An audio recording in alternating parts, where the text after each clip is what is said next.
Ameen rounds உங்களை அன்போடு வரவேற்கிறது. இன்றைய அறிவியல் செய்திகள். மழை தொடங்கும் போது மண் வாசனை எப்படி வருது? மழை பெய்ய தொடங்கும் போது அல்லது மழை வருவதை போன்று இருக்கும்போது ஒரு விதமான வாசனை வருவதை நாம் அனைவரும் அனுபவிச்சிருப்போம். அந்த மண் வாசனை எப்படி உருவாகுது என்று நீங்க எப்போதாவது யோசித்ததுண்டா? வெறும் மண்ணும் தண்ணீரும் சேரும் போது மட்டும் இந்த வாசனை வருவதில்லை. இதற்கு பின்னால இருக்கும் அறிவியல் காரணங்களை இங்க நம்ம பார்க்கலாம். மழை பெய்யும் போது வரும் இந்த மண் வாசனைக்கு அறிவியலில் பெட்ரிகோர் என்று பெயர் உண்டு.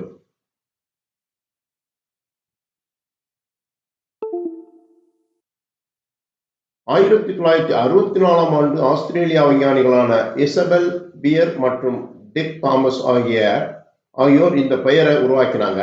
இந்த வாசனைக்கு பின்னால இருக்கும் அறிவியல் காரணங்களையும் கண்டறிஞ்சாங்க. அதை நம்ம இப்ப பார்க்கலாம்.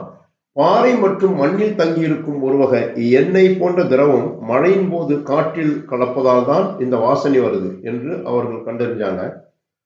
அதாவது இந்த மண் வாசனைக்கு ஜோஸ்மின் மற்றும் 2-MeI எனப்படும் வேதிப்பொருட்கள் இதற்கு மிக முக்கிய காரணம் என்றும், மண்ணில் வாழும் ஒரு வகை பாக்டீரியாக்களே, அதாவது ஸ்ட்ரீப்டோமைசிஸ், இந்த வேதிப்பொருட்களை உற்பத்தி செய்வதாக கண்டறிஞ்சாங்க. வெயில் காலத்துல மண் காஞ்சு போகும்போது இந்த பாக்டீரியாக்கள் தங்களை பாதுகாத்துக் கொள்ள ஸ்போர்ஸ் எனப்படும் விதைகளை உருவாக்குகிறதாம். மழைத்துளிகள் மண்ணில் வேகமாக தொடும்போது இந்த வேதிப்பொருட்கள் மற்றும் பாக்டீரியாக்களின் வாசம் காற்றுடன் கலந்து மேலே எழும்புது. இதுவே நமக்கு மண் வாசனையாக தெரியுது, நாம் உணர்வோம் என்று பாப்புலர் சயின்ஸ் இதழில் செய்தி வெளியிட்டுள்ளது. மனித மூக்கு இந்த ஜோஸ்மின் வாசனையை மிக துல்லியமாக கண்டுபிடிக்கும் திறன் கொண்டது என்றும், நம் முன்னோர்களுக்கு தண்ணீர் இருக்கும் இடத்தை கண்டுபிடிக்க இந்த வாசனை உதவி இருக்கலாம் என்றும் விஞ்ஞானிகள் கருதுகிறாங்க. மனிதர்கள் மட்டுமல்ல, ஒட்டகங்கள் பாலைவனத்தில் நீர்நிலைகளை கண்டறியவும் சில பூச்சிகள் முட்டையிட தகுந்த இடத்தை தேடவும் இந்த வாசனையை பயன்படுத்துவதாகவும் தெரிவிக்கப்பட்டுள்ளது.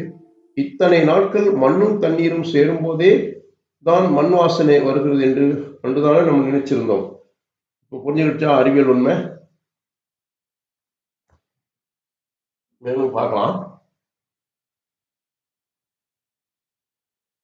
சுளீரென்று அடித்த வெயில் ஓய்ந்து முதல் துளி மழை பெய்ததும் நமக்கு எத்தனை மகிழ்ச்சி ஏற்படுது. அந்த புதிய மண் வாசனை சொட்டு சொட்டாக ஜன்னல் விளிம்புகளில் விழும் துளிகள், இவை பெரியவர்களை கூட குழந்தைகளைப் போல குதூகலமடைய வைக்குது.